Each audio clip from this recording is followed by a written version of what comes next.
Hi, my name is Emmy and welcome back to my channel. I usually make videos about Spanish study and welcome to another vlog that's gonna be all over the place. So here's a little vlog of just snapshots of what I've been doing in the past month Spanish study wise, and I hope you enjoy it. So I've been trying to experiment with every language tool that is out there as long as it's free. So yesterday I installed both HelloTalk and Tandem to my phone. If you don't know what it is, it's basically a language exchange app. You can text and voice note and call people who are native in your own target language and they're learning your native language. So I started them both yesterday and I quickly realized this ain't for me. Because the thing is, I hate texting. I am horrible at texting back. You can ask any of my friends and they'll tell you that I am literally the worst. It's a miracle that I still have any friends. Texting stresses me, and this is an app based on you texting all the time with somebody in a second language. Too stressful for me. I need to find different ways to do this. By the way, if I had to choose between those two apps, just from my one-time usage, I would say Tandem. I like Tandem better. In HelloTalk, you couldn't put two languages as your native language unless you get the premium version, so I didn't like that because I was forced to choose between Japanese and English. So with my limited experience, I would say Tandem is better. Vale, el tiempo pasado es un problema grande. Puedo entender lo que dice la gente, pero cuando yo hablo, estoy súper confundida porque no sé qué tipo de tiempo pasado tengo que usar y no me acuerdo cómo conjugarlo. Y el problema es que no las memoricé muy bien, las conjugaciones. Entonces, creo que es una buena idea para mí empezar a escribir un diario cada día, cada noche, sobre lo que hice hoy, a dónde fui, cómo me sentí, tú sabes. Así que puedo revisar y practicar el tiempo pasado. And so this is what I wrote to this. I'm gonna read it out for you guys. Hoy es viernes 28 de mayo 2021. Hoy tenía un día libre por la primera vez en mucho tiempo. Fue un día como Get Your Life Together. Limpié mi cuarto, grabé 2 introducciones para 2 videos diferentes y trabajó en una presentación para el lunes porque no tendré tiempo el sábado ni el domingo. El cielo estaba hermoso al atardecer.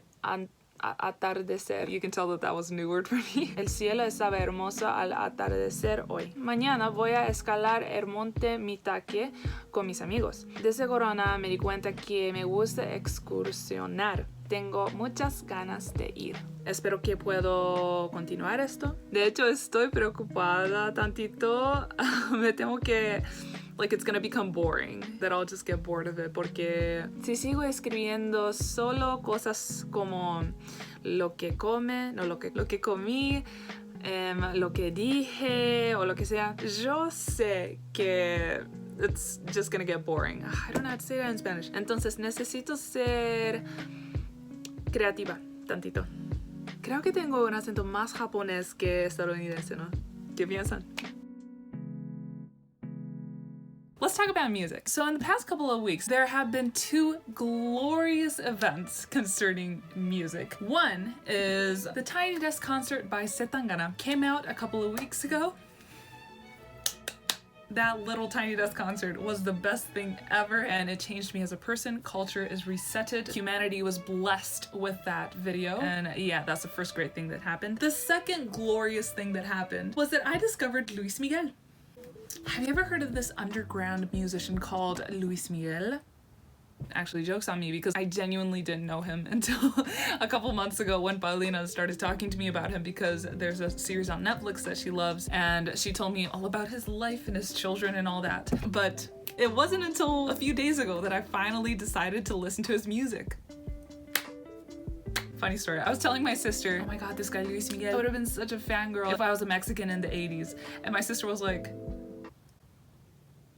that's a big if. Like, are you hearing yourself? What do you mean a Mexican in the 80s? That's a stretch. What are siblings for, you know, other than bringing you down to reality? And I obviously really want to watch the series on Netflix about him, but so correct me if I'm wrong, but I assumed that if it's called a Netflix original, then it should be on every Netflix in every country. Well, the Japanese Netflix has decided that it's sufficient to just put the second season on without the first season. Like, the series exists, the series Luis Miguel exists on Netflix, but they are missing the first whole season. Like, what kind of hate crime is that? The 11th thing I hate about Japan is this. I made a video a couple months ago about 10 things I hate about Japan. This is the 11th thing I hate about Japan. They don't have Luis Miguel season 1 on Netflix.